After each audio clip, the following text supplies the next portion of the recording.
There's probably a lot of people out there, based upon conversations with people at that weekend away, Chris, who are kind of lost a bit of themselves in their relationship over the years, and they've maybe sacrificed a bit too much of themselves in relationships, and then are having to go through this very lengthy process of trying to rediscover themselves and what they want to do with their time.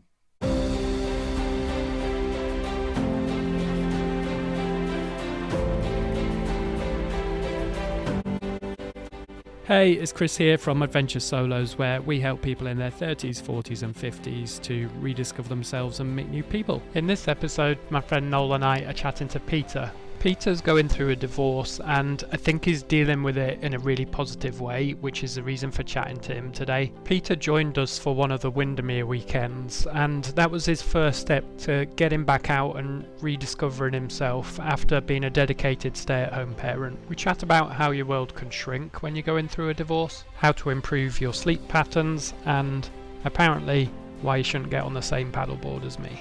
If you'd like to find out more about Adventure Solos events, visit adventuresolos.com. That's adventuresolos.com, where you're very welcome to stay in touch by joining the mailing list. So adventuresolos.com and enter your details to sign up to the mailing list. I live in Cardiff. I'm a father of 2 children. I was a stay-at-home parent for a couple of years after the financial crash. My job got outsourced to India, so my wife and I decided I'd become stay-at-home parents, and I loved it, to be honest with you. I absolutely loved to spend time with the kids, and I loved taking them to school and back. At the same time, I retrained and I completed a degree in economics, full-time degree, and then returned to work. A couple of years later, for numerous reasons, my wife and I split up, and it has been kind of an emotionally challenging process. So I promised myself that I'd really, for many, many years, I'd really quite dedicated to the home life and to the kids, and I kind of not really taken enough time to just think about what I wanted to do. I hadn't really put any effort into doing what I wanted to do. So I decided that, well, yeah, I mean, I deserve to spend some money on myself. I just got a new job, and I thought, yeah, absolutely, and it was good. It was great. It was good to kind of like meet new people, and it was good to just get outside my comfort zone as well, and my plan is for that to be the first of many trips, and I'm hoping to do some charity walks as well, and to really kind of push my boundaries of what I've done before, and I've got a little bucket list I want to complete as well. So that's kind of it in a nutshell. But I suppose emotionally, I have been at a very, very low ebb just before I went away, but gradually build myself back up again. Yes. Prior to you losing your job, your wife was fulfilling that role then. She was looking after the kids before you took over. No, we both worked full time, but I became a stay-at-home parent. She went for a promotion and she got that. I like to think that the fact that she didn't have to worry about school runs and the home logistics in the house during the week, that it gave her the chance to focus on more of her career, and she's done very well for herself. I then started working again. I think that there was maybe an expectation in the relationship where I would still be on call at home more so than really I should have been. I don't think COVID helped either. But now I work in Bristol twice a week, and I work from home the rest of the week, and that balance suits me fine, and I see the kids 3-4 times a week as well.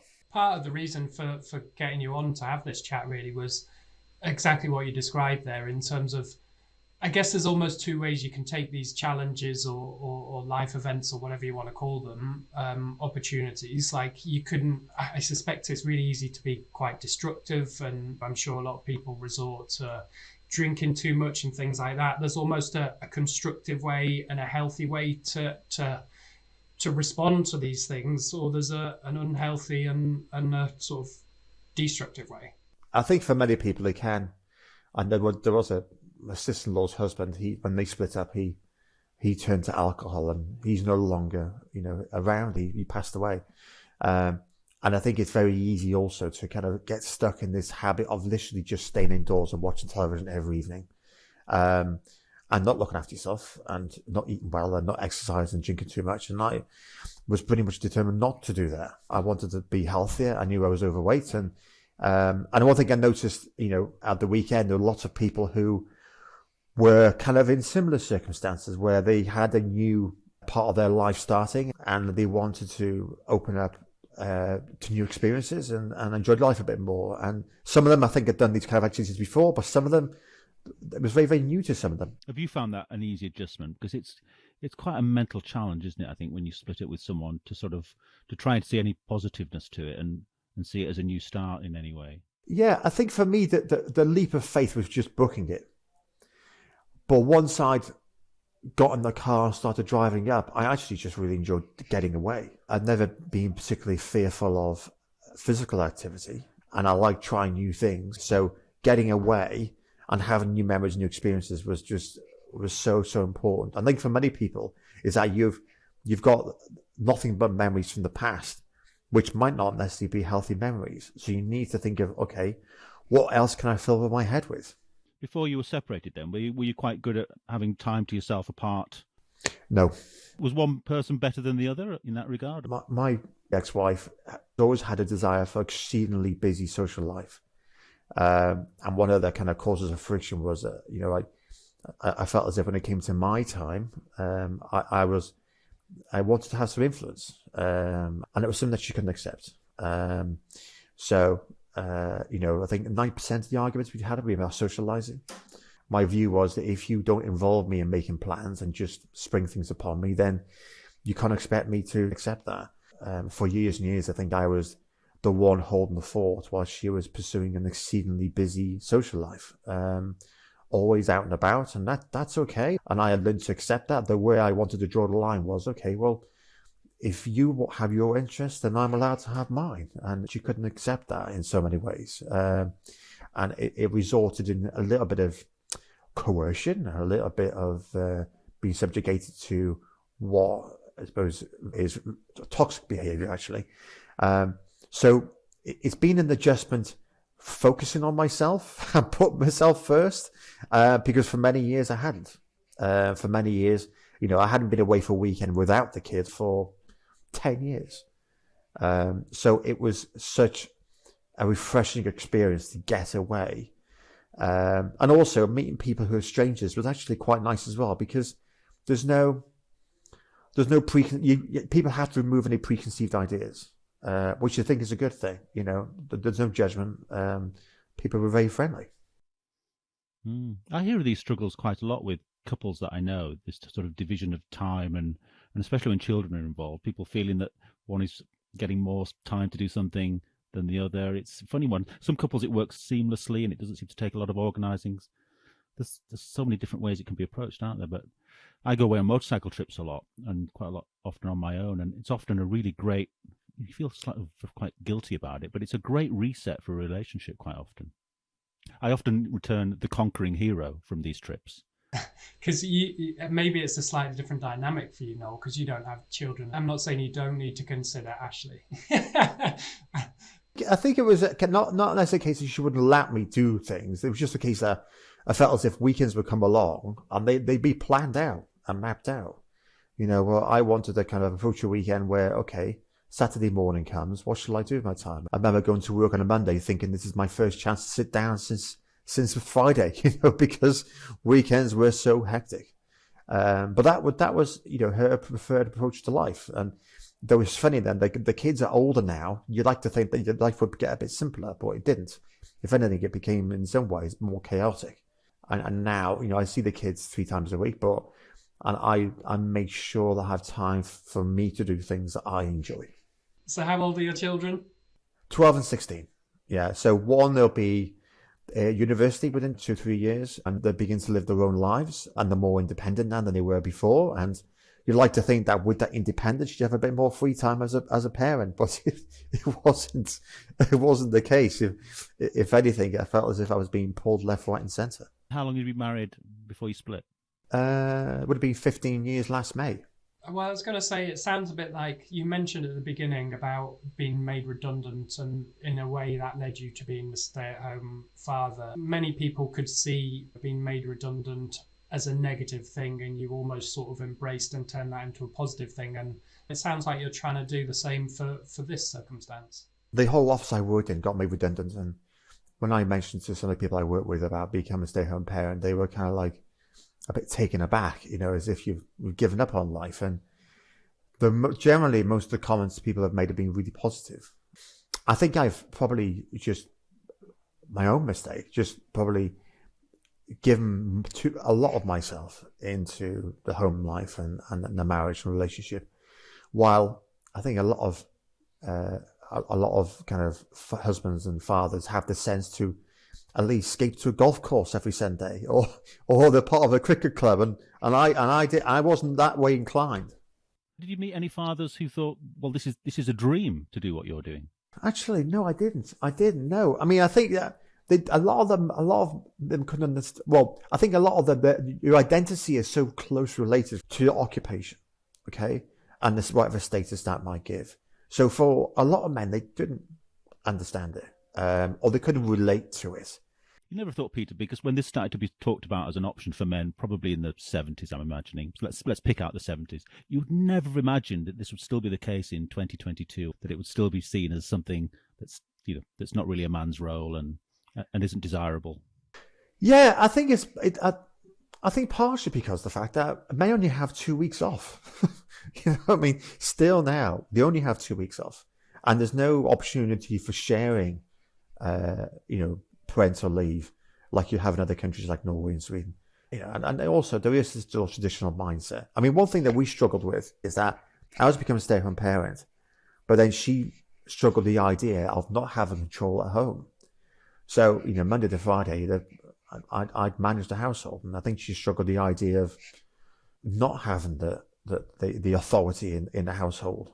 Do you think some of it's the ego in terms of if you're saying, men, for whatever reasons, feel the need to be seen as the breadwinner, let's say, is there a bit of ego in terms of men not generally being that stay-at-home parent?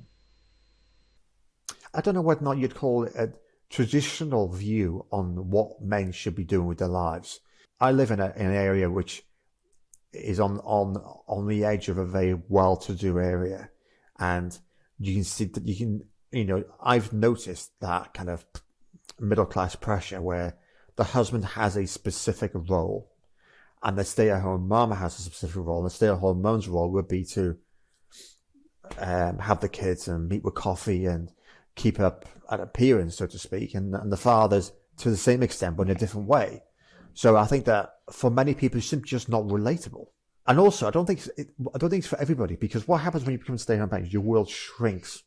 You're going from working in an office, say 20, 30 people, and all of a sudden you are meeting a couple of parents at the schoolyard, and you're picking your kids up, and so your world does shrink becoming a stay-at-home parent. I did go out on a couple of mums do's, and I did make an effort to, be sociable with the mums, but... And were you generally the only father in that situation? Yes, yeah. I didn't quite fit in with some of the mums. I do wonder whether or not if Kath Kidston did a men's range, it might make things easier for me. Did you see any of the Motherland show on the BBC? Well, I mean, in a way that doesn't help, does it? Because the male character in that is seen as a fairly sort of feckless, hopeless bloke, which is a shame, isn't it? Yes. Yeah. That middle class pressure. Oh, dear me. I mean, I've seen it. And it's, who has the biggest SUV? Who has the Audi Q5 or the Audi Q4? And who's been away on holiday? And even for a place like Cardiff, it's an abundance. And I'm not that way inclined. I really could not give a hoot at all. Yeah. Well, probably like me, you've no idea what the difference is between an Audi S5 and an Audi S10. My relationship with my children now, it's that time with them has been priceless. You can't put a price on it. I know I have £30,000 in student debt yet to pay off, but the time with them is more valuable than that. There's no doubt about that. Yeah. Were you deemed to be doing a good job by your wife? Well, generally no. I did the degree full time, and it was a very challenging degree doing economics. Of all the courses that mature students do, they don't do economics. They'll do something like creative writing or history or something like that. But they're not interested in delving into econometrics and 6 pages of algebra. She has repeatedly reminded me that I never did enough in the housework, and I wasn't good enough. So there was always that feeling of not being good enough. But, you know, I managed to look after the kids and do a full-time degree at the same time, and that was not easy. You mentioned before about being that stay-at-home parent, you felt you almost didn't get enough time to go out and have you time or social time. And I bet there's a lot of people listening that can, that resonates with. There's a couple of things there. One of which is I did have time to myself, but it was fleeting. You know, I could go to the local pub with a friend, but it's not as if I could, you know, if I had a day to myself, there'd always be, you know, I'd have to come back to the house and make up for that lost time. There was always that kind of implied pressure. Or I'd come home and the house would be a mess because she'd had a busy day and I'd have to pick up the slack. And it was the picking up the slack. So I felt as if I couldn't necessarily, I certainly struggled to find it if I went out for a whole day. Going away for a weekend, it was just never happened for myself on my own. Just never happened. I think for many people, maybe in a relationship with a partner who is driven to have a certain type of lifestyle, they may feel as if that they might not have as much influence in what they do with their time than ideally they should have. I'm a big believer now that everyone needs a little bit of time to themselves. But then again, I'm an introvert. I get something from a little bit of time myself, and for her it was the opposite. But I think that there's probably a lot of people out there, based upon conversations with people at that weekend away, Chris, who are kind of lost a bit of themselves in their relationship over the years, and they've maybe sacrificed a bit too much of themselves in relationships, and then are having to go through this very lengthy process of trying to rediscover themselves and what they want to do with their time. Yeah, I think that's exactly right. There's a lot of people doing that, and that's part of the reason, you know, it's a 30s, 40s, and 50s thing, because people are going through, I guess, similar life change, or they have similar, perspectives in some ways. You know, you can, as you say, everybody's a stranger. You can have completely different circumstances in a way, but actually, there's a lot of commonality quite often.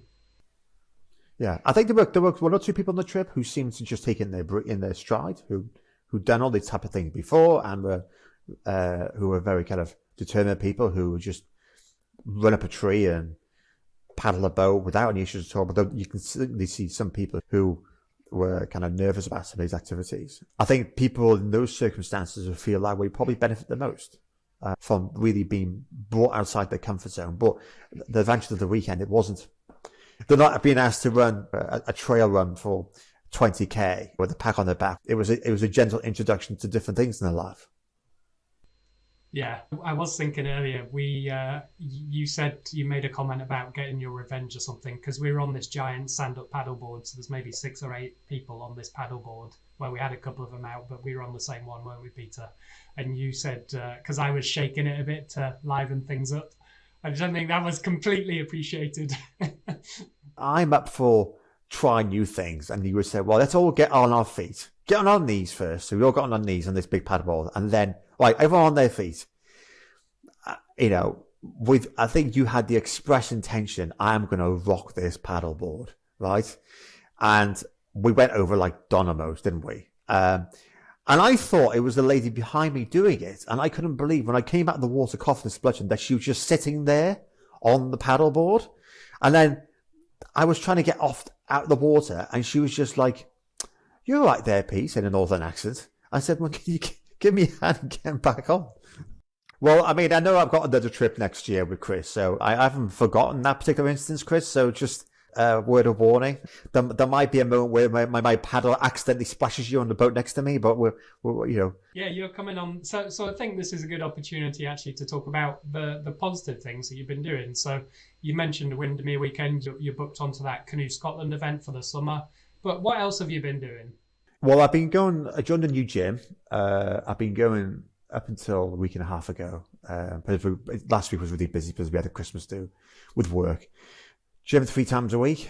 They had one of these machines at the gym where it not just measures your weight, but you stand on it and you hold these handles and you stand with your arms up. and it measures your whole body composition, right? Well, yeah, well, the thing is, I knew I was a bit overweight, right? But when it measures your water levels, your bone density, the amount of muscle fat you have on every part, like per limb. When it gave you the results, did you just sort of hit the side of it thinking this can't be right? I kind of I looked at it and it was just, I think it's quite a clever technique by gyms to do this, because if anything's going to motivate you to go to the gym more and join, right, and sign up, it's somebody telling you that you've got 31% body fat, right? Yeah. Did a skull and crossbones come up and start flashing? You have this grade where you have normal, average, and then you have above. And I was like, okay. And some of those things I was above. But the other things, I wasn't so bad. Apparently my muscle density was okay. And my water levels were okay as well. So, I had enough water in my system. What was the standout shocking figure then that it gave you? It was 31% body fat. And it was 20% of which was around my trunk. Now I'm 6'2", and even though I can carry it still, you're thinking, oh my God, like a top of a muffin that hangs over the paper case. I don't want one of them with my trousers. How do you get rid of that? Well, no, I went to the gym 3 times a week, and I changed my eating habits, had more exercise, and I got 8% body fat off, and so far I've lost just over 6 kilos in fat. But my weight's gone up. So because I'm doing a resistance work, my muscle density has increased. My body weight's gone up, but the muscle fat's dropped off. How long did it take before you started seeing these numbers change? 4 weeks.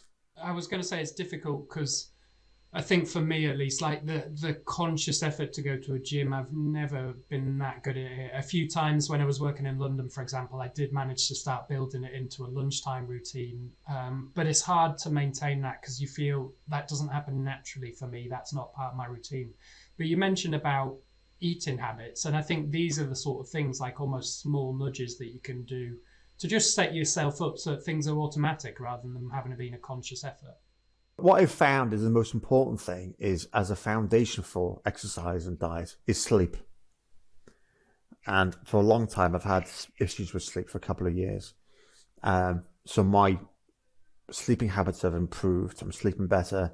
I can work for longer hours. I'm less prone to eating unhealthy food. So, and also it's a good gym. I mean, there's no mirrors, which is a godsend. I think it's different for you, Chris, but you're quite a slim young man. I have my father's genes, and I can pick up the weight as time goes by. Chris can't cook, so he's got that on his side. Oh, good. That's not true. And Noel's taken offence. I've started having these Gusto boxes delivered. Should be on commission, shouldn't I? Yeah, and I quite like that. I think, you're getting fresh food, you're cooking. I enjoy doing that in an evening. And because what I don't enjoy is going to the supermarket. And I make a list and go to the supermarket, and that's a pain in the ass for me. But having a Gusto turn up and cook a few meals a week, it's nice. What were your bad sleeping habits? Because I think I have bad sleeping habits. I go to bed very late. At home, meals tended to be very late. Sometimes we wouldn't eat until 8 o'clock in the evening. So you have this period from getting up in the morning, being on the go, up until mealtime. And then you eat a meal and you're trying to decompress. And you end up staying up later than you should. And also, I suppose, for a while, we weren't getting on. And when she would go to bed before me, I would then give a chance to relax a bit more. So it ended up me staying up later than I really should have. What I've done now is I have an alarm on my clock on my phone, and it goes off at 9:30.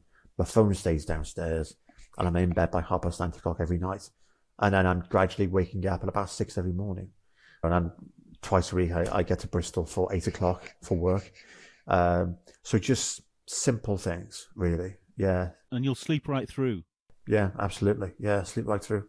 That phone one is an obvious one, isn't it? But I've still not been able to do that. People talk about having a day off, a day without your phone, but I would genuinely feel lost. Why? What do you mean? Why do you take your phone to bed?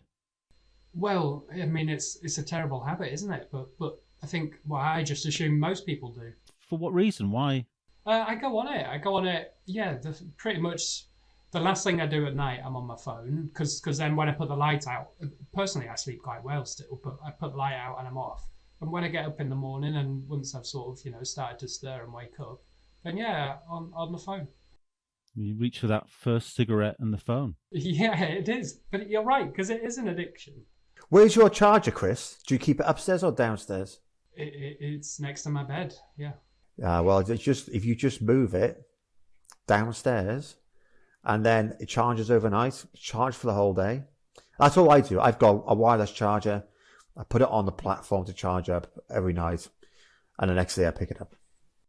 I don't sleep with my phone in the bedroom, and I do have a charger in the living room. That's just part of the routine. Is you know, shut everything down, put the phone on charge, and go to bed. But last night I took the phone to bed and watched a bit of TV on it, and it just doesn't feel nice having the phone in the bedroom. It just feels totally wrong after a while.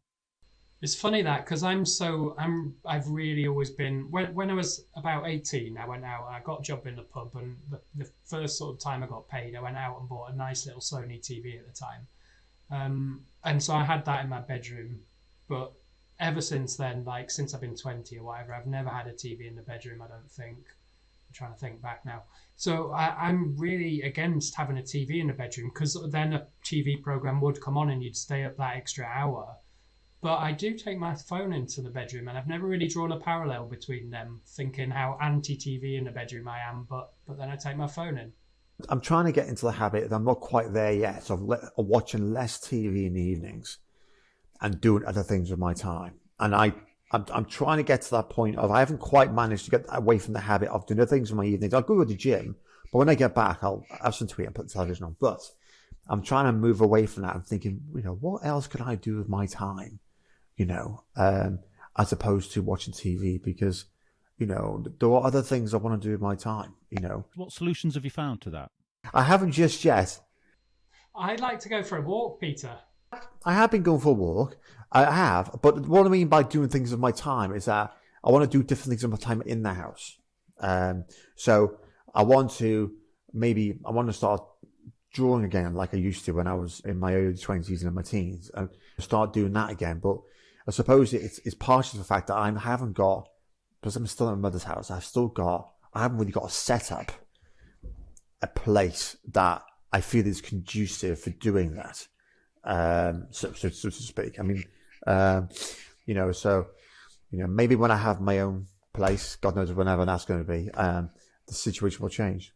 I guess that's the other thing we've not touched on yet is, you think about divorce and the impact it has.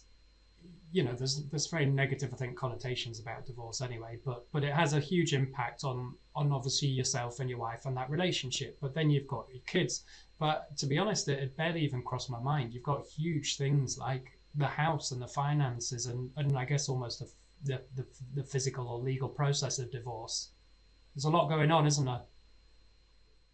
It is. It's weird that, normally when you have a divorce, you hear stories of a male partner who's the one who's been working and the one who's done well in his career, and you go for divorce and he has to make sacrifices in terms of, the family assets towards the partner who may have spent more time with the children. But my situation is the reverse of that. Now, even though I work and I have a fairly good job at the moment, historically I haven't. And I think she's really struggled with the idea that it's reversed, and it still had this view that she's the female, therefore she's entitled to the house. But it's not as simple as that. My mother's going through a divorce 5 years ago, financial settlement. He's making a claim against her house, so I'm helping her at the same time as doing my own kind of divorce procedure. And something I had learned is that generally for a long marriage, it's 50-50, and the courts think of it as equality being the key thing to it, regardless of the gender. So that's been something that has caused a bit of friction in her belief is that the house is hers, and because she's been earning the money, but it's not quite as straightforward as that. Now, of course, I've got the kids to think about, but I think that she's worried about, she has an exceedingly good pension, and I think she's, like most people, are very protective of that. You mentioned there, and that's why I think it's nice to have this chat, is because you say you've got to stop and think of what's best for the children. But how have you found the children? Were they surprised when they found out? How have they generally fared? Well, it's hard to know what they're thinking, because I told them I was moving out temporarily, and then when we realised it wasn't going to work out, we had to tell them we were going to have a divorce. Now, what I had been doing to try and provide some continuity has been, for I think 6 months, I was there 3 mornings a week doing the kids' lunches for school. Fortunately, I only lived next door. I lived next door to a family home because my mum lives next door to us, so it's quite easy for me to manage that. So I see the kids 4 times a week, so there is continuity there. I don't think it's ideal for them, to be honest. There are moments where I wish I could be there, or moments when they're not well or they're sick and I'm not there. But there's also moments where I'll pop in and see them and they're on their own, and I would stay longer. I would stay there for the evening, even though it wasn't my day. So it's a tricky balance, because I'm still trying to have my own life, while at the same time saying to her, look, there needs to be boundaries both ways here. I'm not on call. So it's I don't think it's been easy for them. But they seem to be coping okay. I mean, one of them is in the process of going through his mocks, and he seems to be managing that okay. And I talk to him on a regular basis and provide whatever support he wants. So I think because we've avoided arguing in front of the kids, I think that's helped. We haven't argued in front of the kids at all. We've always tried to avoid that. So I like to think they're okay, but it's hard to tell sometimes. Yeah. My parents split up when I was 16, and for me, I had complete apathy towards the whole thing. In fact, quite selfishly. But for me, it life was just easier. As a 16-year-old, it just meant life was easier. But I bet my mum's take on how I coped with it is very, very different. She'll probably say what you're saying, Peter, that she didn't really know how I was dealing with it. But as a 16-year-old, really wasn't that bothered about it.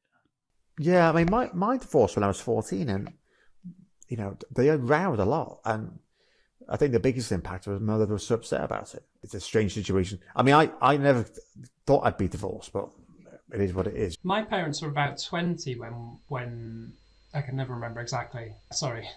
I was about 20 when my parents divorced or separated or whatever. I don't know, the divorce probably took a couple of years. But yeah, I think there was always a view.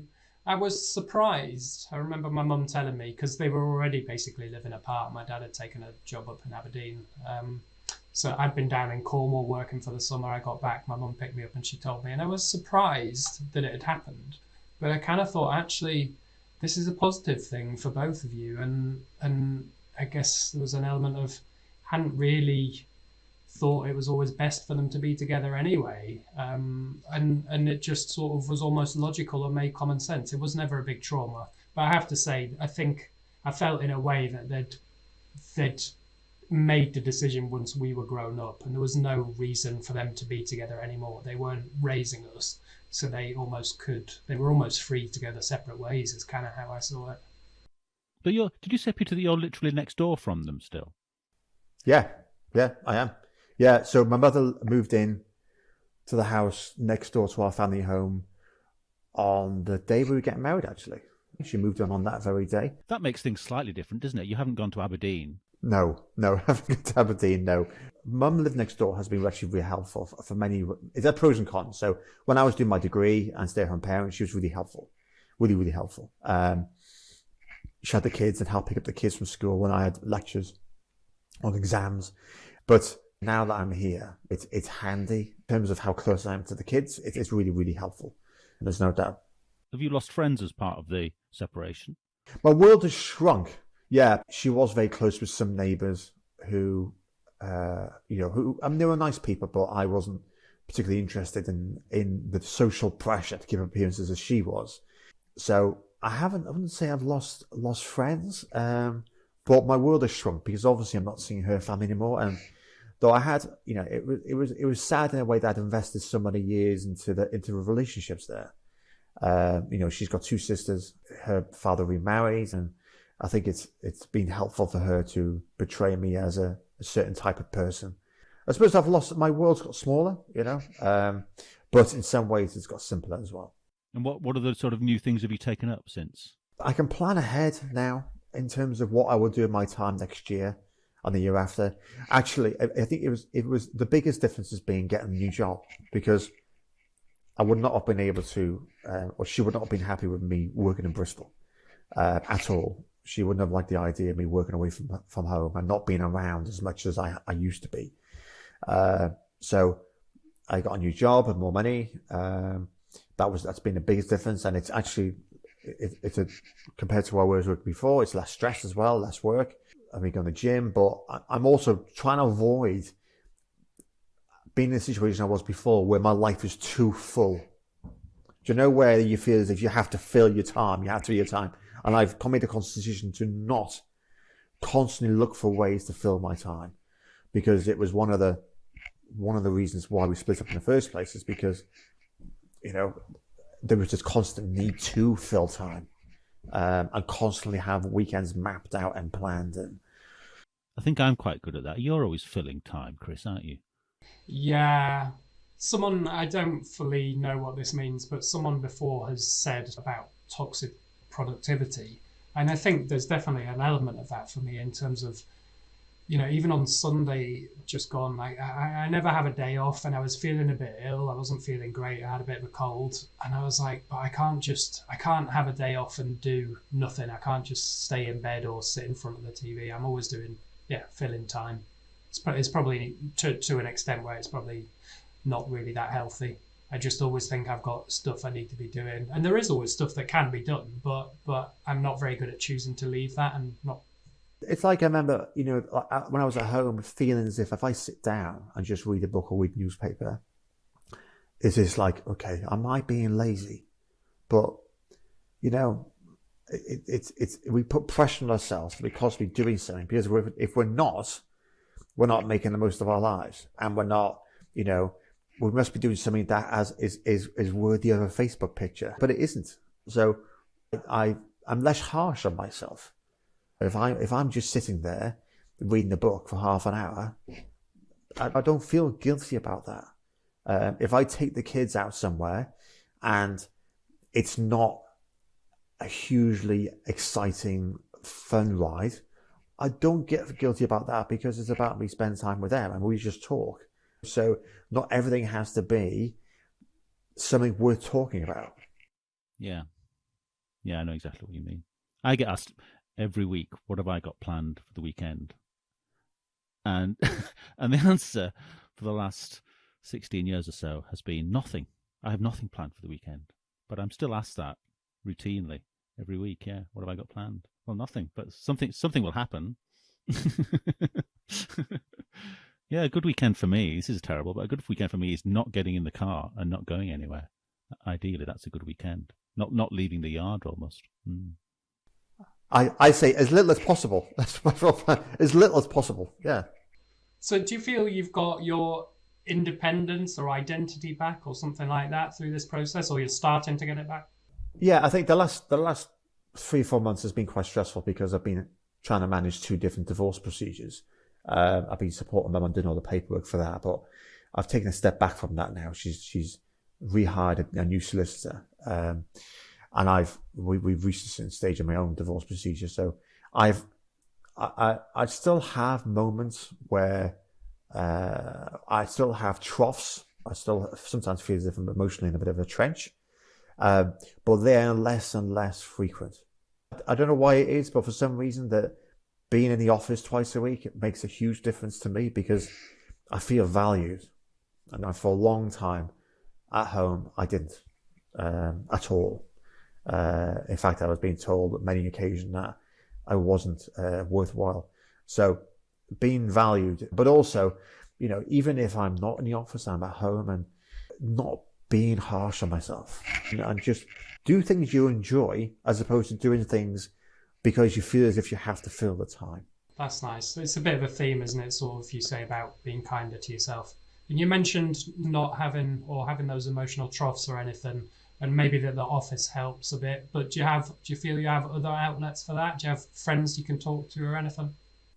The kids, well, yeah, I've got a friend across the road. We meet every week and we go for a drink. He's been really big support actually during the breakup. He's been really helpful and supportive. Seeing the kids always makes a big difference to how I feel. Always. I love spending time with the children. I always have, and they're both essentially young people now, and they have their own character. And I do have to say to them sometimes, let's put the phone away to try and get them to have a conversation. But they're good as gold. And I love spending time with them. Even if we'll do a plan, we'll go out somewhere, and it didn't work out, and we'll have a laugh about it. We'll find things to talk about. You've obviously got a close relationship with your children, particularly having been a stay-at-home parent, and you talk there about just almost having time where you can chat to them. But then when I asked you about how they're handling it, there was almost you weren't sure. So has it ever been a conversation topic, or should it be one? Is it necessary for me to have a really analytical conversation with the kids about how they feel the fact that I'm not there? Okay? Because do I want to put them on the spot? I don't want to put them on the spot. Young children, well, even 12 or 16, whatever, they have a lot on their plate, okay? Without a parent asking them, do you miss me? Right? Without asking them. Now, that isn't to say that I'm not scared of having those conversations, but, I don't want to make those conversations unnecessarily heavy for them. I'd rather them have a positive view of our time together than me being really, really kind of heavy, and psychoanalyzing things. It's not going to be healthy for me, and it's not going to be healthy for them I sense not healthy for them to put them on that spot and having a really emotional conversation with somebody is essentially their parent. I'm not their best mate. I mean, I listen to them all the time, but it's not necessary for me to prize out the most innermost thoughts and feelings. I like to think that as years go by, when they're maybe in their 20s, we'll talk about it. But I don't want to put them on it now because they're still so young. I love it, Peter. This sounds like excellent parenting to me. I'm in full agreement with all of this, yeah. Especially that part where you say, like, I know so many parents now who want to have this relationship with their children where they are their best friend, and I kind of think, well, it's not really how it's supposed to really work. I know what you're getting at, but it's not. I don't think that's a healthy approach. You're blurring the boundaries. You are blurring the boundaries, and it's not healthy because then you end up, parents sharing all their worries with children, and that's not. Children have their own worries. Children have their own stresses and pressures in school with social pressure and friends and exams, and they have enough of that on their plate without worrying about their parents. My job was to protect the children from necessary stress, not add to it by having a full exploration of how I feel about it and how they feel about it. And a needy parent really. Yes, well, yes. Cats look after kittens, not the other way around. That's what my grandmother used to say. I'm not a perfect parent. I'm probably one of the ones. I'm not a particularly good echo chamber. So if the kids are talking about something with school, then I sometimes will say, oh, maybe your friend didn't mean to be offensive, and maybe it wasn't meant to hurt you. Maybe it was just not thinking, or stuff like that. Trying to encourage them to be positive about life, as opposed to, oh my God, life's terrible. So Noel and I are asking all these difficult questions, and I should add that neither of us have been married, neither of us have children, and neither of us have been divorced. Have we, Noel? Yeah. So we're not. We don't claim to be experts. But one of my questions then is the divorce process itself, sort of ignoring the, personal bits that may or may not have gone back and forth. How do you get a divorce? Because, well, actually, I was asking one of our mutual friends this today, because he has not specifically the divorce bit, but when you enter into marriage, people go in, I think with their eyes closed in some senses, because they don't consider that the relationship might ever end, which I know would be very pessimistic, but they don't almost understand what it is, because we have this mutual friend and he sees it as what it literally is in terms of it being a contract. And he doesn't like what's written in this contract. I've never bothered to take the time to look into it. It is in a way. It is when you go into a divorce, because it is a bit like a contract. But it's family law. There are so many different cases throughout the years of family law that sometimes people describe as a bit of a lottery and what you get at the end result of a divorce proceeding. So essentially, you file for divorce. You have a claimant and you have a responder. Assuming that they both agree, then they both sign the paperwork. And just a sec to interrupt there, you say claimant and respondent. Is this about all, because they've changed the law this year in April, didn't they? It's only just come in that you can have no fault divorce. But until then, you've always had to have almost blame on one party, which feels really unhealthy. The thing about claimant and responder is really a technical term to who puts the paperwork in. Okay, so someone might make a claim, and in our case, the responder, I agreed. So it's not. But in a lot of divorce procedures, it is like that, where there's a claimant and there's a responder. Generally, there's a couple of different principles of fairness, essentially called principles of fairness, and there's three main parts to it. I should jump in at this point, Peter. I'm sure you know your stuff and have learned this stuff, but you're not a family lawyer, and anyone No. going through this process should go and seek proper legal advice.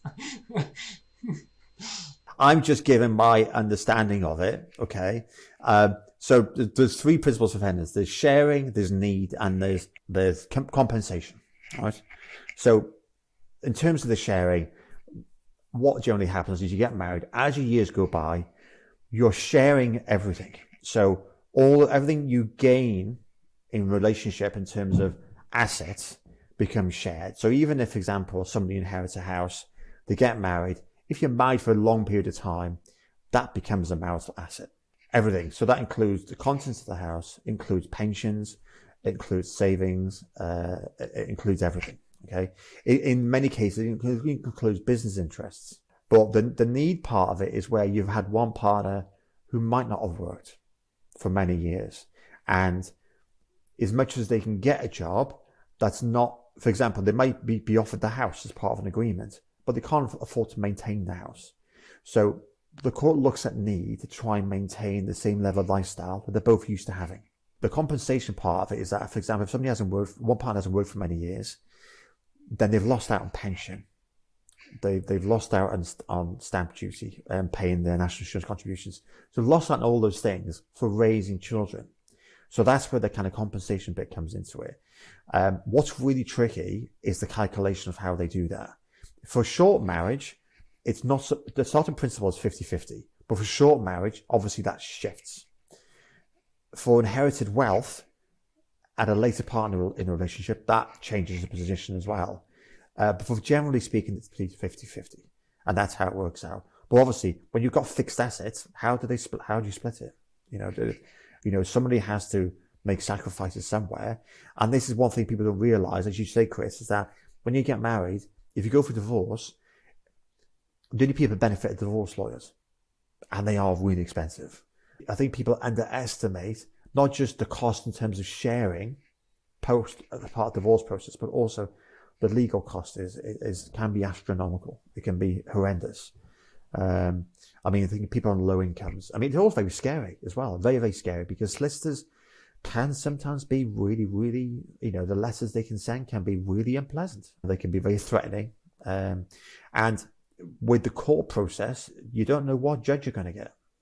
Some judges will be more open-minded to the idea of fairness, while some of them may take a very, very procedural approach to it. So it's very nuanced. And this is where solicitors come in, because they understand the process, they understand the procedures, and it is a multiple stage procedure. There's essentially 3 hearings involved with the divorce. It isn't just one. It's complicated and lengthy, and can take time.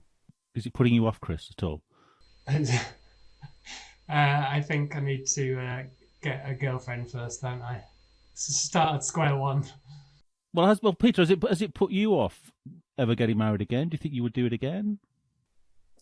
It's not the financial bit that's put me off. It's just it's the emotional harm I went through in the relationship that's put me off more than anything else. I think if I was to go out, we had a Christmas do last week, and someone said, "Oh, were there any pretty ladies there?" A friend of me said. I said, "Yeah, but if anybody even expressed an interest, I'd run a mile." I'd be like, "No, please, no." Got enough going on. Thank you very much. Well, I think that's an impossible question to answer at this stage, isn't it? Really, it's hard to have a firm view on that. Even in your circumstances, you just don't know how you're going to feel about this or that person in X number of years' time. As long as people go into a marriage with an open, with fully understanding, it's obviously it's a relationship first and foremost. And for many years, we had a happy relationship. But as the kids got older, then I suppose what I would say is that if either you do settle down, get nervous if your wife starts seeing a life coach. Oh yeah, I don't know. Well, we were chatting to one last week actually, so get very nervous if they start to see a life coach. I've heard this before in terms of not the life coach bit, but when you come together, like when you start your relationship, I guess your paths coincide, if you will, and it's very natural for people to grow at different rates, and B, to grow in different directions. And so for your paths to stay parallel for what's a very long time, really, you're going through a lot of life change in terms of you're having children, life happens, job changes, you say, circumstances change, becoming a stay-at-home parent. There's so many things that you just can't predict at the beginning. No, I sometimes sense that I was maybe too accommodating, and I'd set this situation up where I'd implied that I would always just go along with anything and everything, and generally I had.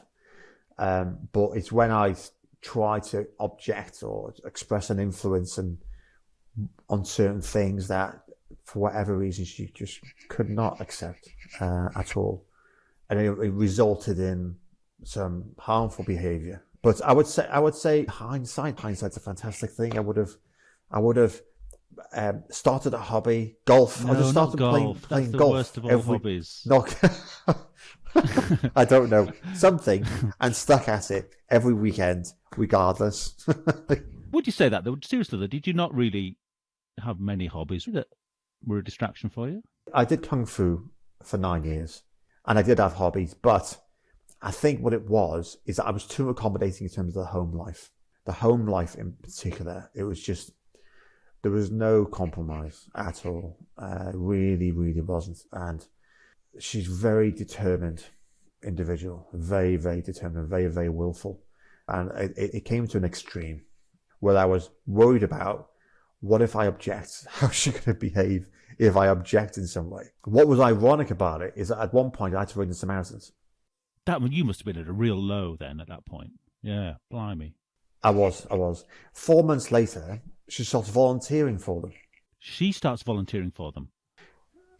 Yeah. And complained that I didn't show enough interest in her doing Samaritans. She doesn't know that you've phoned the Samaritans at this stage? Oh, I told her. Yeah. I told her. She complained to me numerous times that I didn't show enough interest in her doing Samaritans. So, well, it's a bit tainted for me. She couldn't accept that. Were they a help to you at the time? They were.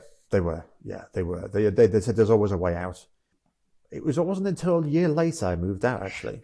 I tried to bear with it. I had some counselling. I tried to recover, but then certain behaviours repeat themselves, and I needed to get away. So I moved into Mothers for a little bit, just to have a bit of a break. And marriage counselling was never on the table for this breakup. It was just, you did. We did have marriage counselling, and I think it may have been a bit too late, and it ended up being disastrous. It was disastrous, absolutely disastrous. I think at one point during the marriage counselling, she'd said to me that she didn't want to spend time with me because I didn't excite her. I didn't have the spark she was looking for. So I think that was kind of like summed up her feelings on the matter. Yeah, hard to come back from that, isn't it? It's hard not to forget when someone says you're not exciting enough. Of course, yeah. It was a reminder of what she previously said, where she said that I didn't make her feel amazing and fabulous like other people did. Those kind of things, they rattle around my head. Less so now, but they still pop up, yeah. So if you've been on this process of, as I say, there's almost a positive way and a negative way to deal with this life event, and it sounds like you've taken a positive one. Has your confidence built as part of that process as well, do you think? Do you think it's on the up? I'm 10 times better than I was. 10 times better than I was. I can't describe the difference. How I was, say, 6 months ago, riddled with tears. Changing jobs made a big difference. I was going to say, what's helped the most then? Has that been the biggest thing? That's been one of them. I don't have the pressure of keeping appearances anymore. Now I look after myself. Now when I go to the office, I'm well presented, and I make sure that I am. And despite how I look now, I have a shave as well. But the pressure's dropped. The social pressure's dropped, and the pressure to constantly be on the go, or constantly doing something, constantly tidying or cleaning or something is gone. It's gone. I think the biggest difference is when I have my own place. But I have divorced financial settlement to go through first of all, before I get there.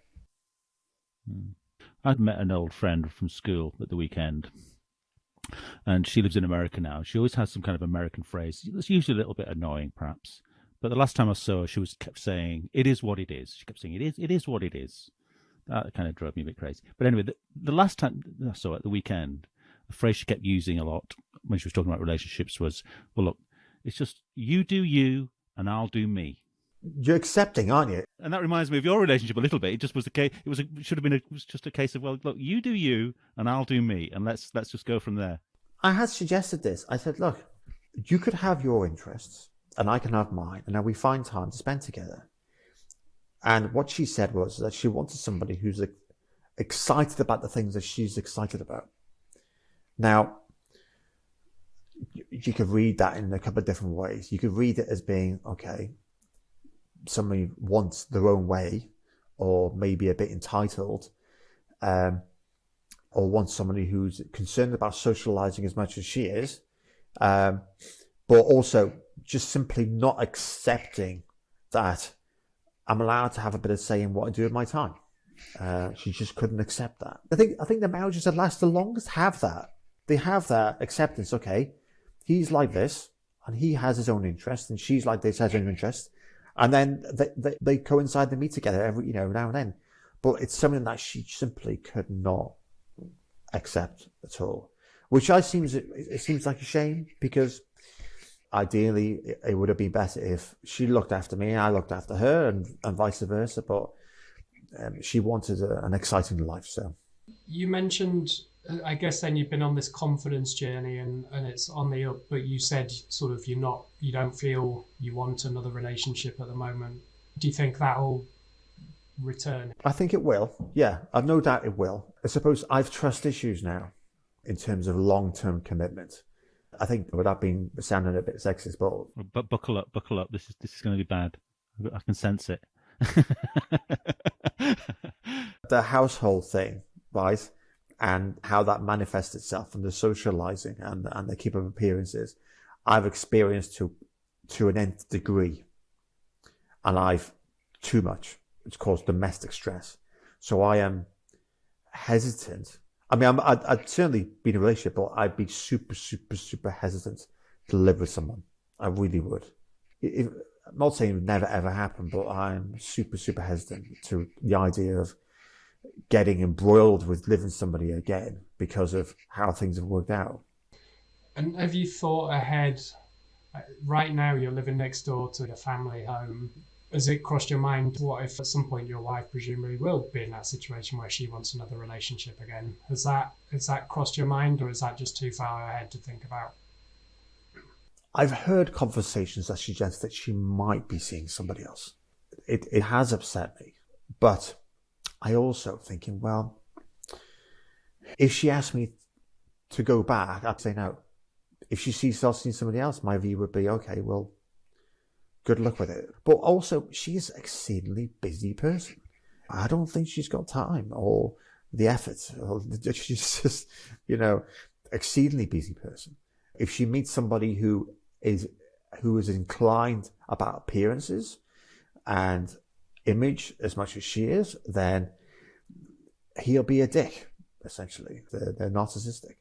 So I suppose as long as there's not too much turbulence for the kids, that would be my main concern. Oh, Peter, you're saying I want to say all the right things. I'm not an expert, but yeah, the important thing really is how are the kids?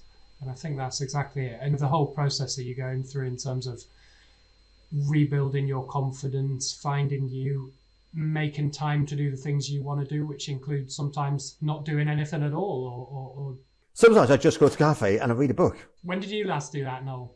The cafe thing happens quite a lot. The book thing, not so much.